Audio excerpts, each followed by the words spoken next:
আসসালামু আলাইকুম বন্ধুরা, welcome back to my channel Ghorkonna. আবারও হাজির হয়ে গেছি ঘরকন্যা চ্যানেলের মজাদার একটা রেসিপি নিয়ে। আজকে করে দেখাবো জিলাপি। আর জিলাপি পছন্দ করে না এমন বাঙালি হয়তো খুব কমই খুঁজে পাওয়া যাবে। আজকের জিলাপিটি আমি মাত্র 1 কাপ ময়দা দিয়ে আর সামান্য কিছু উপকরণ দিয়ে করে দেখাবো। আর 1 কাপ ময়দায় আমি হাফ কেজি মতো জিলাপি করে নিয়েছি। একদম পারফেক্টলি দোকানের মতো জিলাপিটি হবে। আশা করছি বন্ধুরা আমার আজকের রেসিপিটিও আপনাদের অনেক অনেক ভালো লাগবে। তাহলে চলুন বন্ধুরা, কথা না বাড়িয়ে আমরা মূল রেসিপিতে চলে যাই। বন্ধুরা, এইখানে দেখতে পাচ্ছেন একটা বড় সাইজের প্যান নিয়ে নিয়েছি। আর এই প্যানে আমি এই বাটিটা মেপে আর কি 1 বাটি পরিমাণ চিনি দিয়ে নিয়েছি। আর 1.25 বাটি পরিমাণ দিয়েছি পানি। পানিটা কিন্তু এই পরিমাণেই দিতে হবে। এখন চিনি আর পানিটাকে একটু ভালোভাবে জ্বালিয়ে নিয়েছি, জাস্ট চিনিটা গলা পর্যন্ত। দেখতে পাচ্ছেন বলক এসে গেছে। এই পর্যায়ে গ্যাসের ফ্লেমটা অফ করে দিয়ে আমি এখানে একটা লেবুর স্লাইস থেকে কিছুটা লেবুর রস দিয়ে নিয়েছি আর কি। আর দিয়ে নিয়েছি কয়েক ফোঁটা ফুড কালার আর কি। আমি এখানে ইয়েলো ফুড কালারটা দিয়েছি, আপনারা চাইলে কিন্তু অরেঞ্জ কালারটাও দিতে পারেন। তো এইভাবে আমি এখন একটু নেড়ে চেড়ে মিশিয়ে নিয়েছি। তো ফুড কালারটা ভালোভাবে মিশিয়ে নিয়েছি আর হয়ে গেছে। এখন আমি এটা সাইডে রেখে দিচ্ছি। এই পর্যায়ে এখানে আমি নিয়েছি একটা বড় সাইজের মিক্সিং বোল। আর এখানে আমি 1 বাটি পরিমাণ দিয়ে নিয়েছি ময়দা। আর এখানে নিয়েছি একটা ইনো। আর এই ইনোটা কিন্তু গ্রামেগঞ্জে সব জায়গায় পাওয়া যায়। তো এখানে আমি 2 চামচ পরিমাণ নিয়ে নিলাম ঘি আর কি ময়দার সমস্ত উপকরণ ভালোভাবে হাতের সাহায্যে ডলে ডলে আর কি মেখে নেব। আর এই কাজটা একটু সময় ধরেই করে নিতে হবে। আর এই কাজটা কিন্তু হাতের সাহায্যে করে নিতে হবে। তো এই পর্যায়ে অনেকক্ষণ মেশানো হয়ে গেছে। এখন একটা মুষ্টি পাকিয়ে নিয়েছি। দেখুন কত সুন্দর একটা দলা পেকে গেছে। এই পর্যায়ে আর কি চাপ দিলে ঝুরঝুরো হয়ে ভেঙেও যাচ্ছে। এই পর্যায়ে আমি এখন একটু একটু করে পানি দিয়ে সুন্দর মতো একটা ঘন মতো ব্যাটার করে নেব। তো একটু একটু করে পানি দিচ্ছি আর হাতের সাহায্যে আর কি মেখে নিচ্ছি। আর দেখুন আমি কিভাবে মেখে নিচ্ছি। ভালোভাবে মেখে নিতে দেখুন ব্যাটারটা কিন্তু খুব সুন্দরভাবে মসৃণ হয়ে গেছে, দেখতেই পাচ্ছেন। তো এখানে আমি আরও একটু পানি দিয়ে আর কি একটু একটু করে পানি অ্যাড করে আমি ব্যাটারটা করে নিচ্ছি। দেখুন এই পর্যায়ে কেমন হয়েছে। উপর থেকে ছাড়লে কিন্তু খুব সুন্দরভাবে আর কি পড়ছে। এই পর্যায়ে আমার ব্যাটারটা হয়ে গেছে। এখন আমি একটা লবণের প্যাকেট নিয়ে নিয়েছি। আর প্যাকেটটাকে এভাবে কেটে খুব ভালোভাবে ধুয়ে পরিষ্কার করেও নিয়েছি। এখন এর ভিতরে আমি ব্যাটারটাকে ঢেলে দিচ্ছি।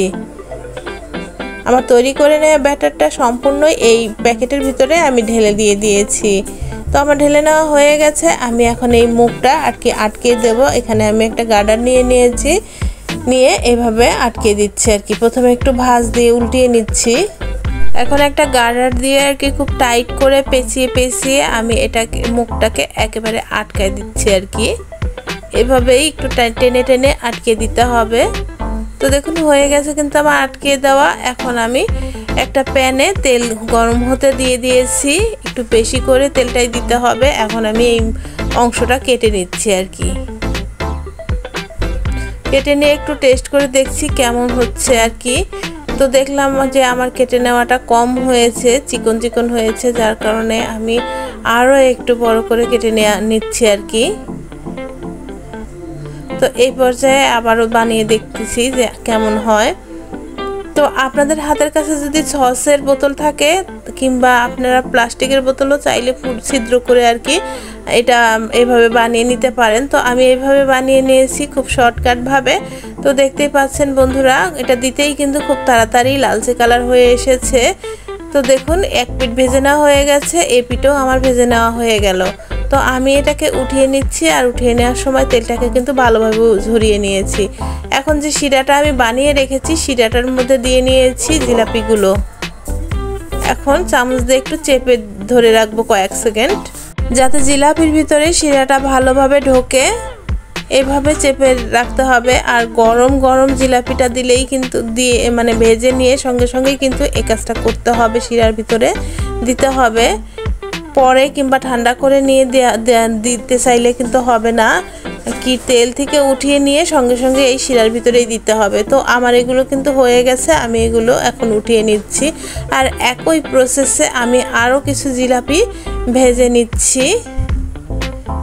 তো এভাবে আমি সবগুলো জিলাপি কিন্তু একে একে ভেজে নিচ্ছি একই ভাবে। তো দেখুন এগুলোও কিন্তু আমার প্রায় 1 পিঠ ভেজে নেওয়া হয়ে গেছে। এগুলোকেও আমি একটু উল্টিয়ে পাল্টিয়ে ভেজে নিয়েছি। এই পর্যায়ে এগুলোও কিন্তু আমার ভেজে নেওয়া হয়ে গেছে। এগুলোকেও আমি আবার ওই সেম প্রসেসেই শিরার ভিতরে দিয়ে নিচ্ছি। একইভাবে আমি সব কটা জিলাপি ভেজে উঠিয়ে নিয়েছি, আর এইভাবেই আমি কিন্তু শিরার ভিতর দিয়ে নিয়েছি। আর প্রত্যেকটা জিলাপি কিন্তু আমার একই রকমই হয়েছে। তো বন্ধুরা দেখতেই পাচ্ছেন আমি এইভাবেই আবার শিরার ভিতরে দিয়ে একটু নেড়েচেড়ে উল্টিয়ে পাল্টিয়ে চেপে কিছুক্ষণ রেখে উঠিয়ে নিয়েছি। এই যে দেখুন আমার সব কটা জিলাপি ভেজে নেওয়া কমপ্লিট হয়ে গেছে। এগুলো কিন্তু খুবই ক্রিস্পি হয়েছে, আর এই ক্রিস্পিনেসটা কিন্তু অনেকটা সময় আর কি থাকবে আমার এই প্রসিডিউর ফলো করলে।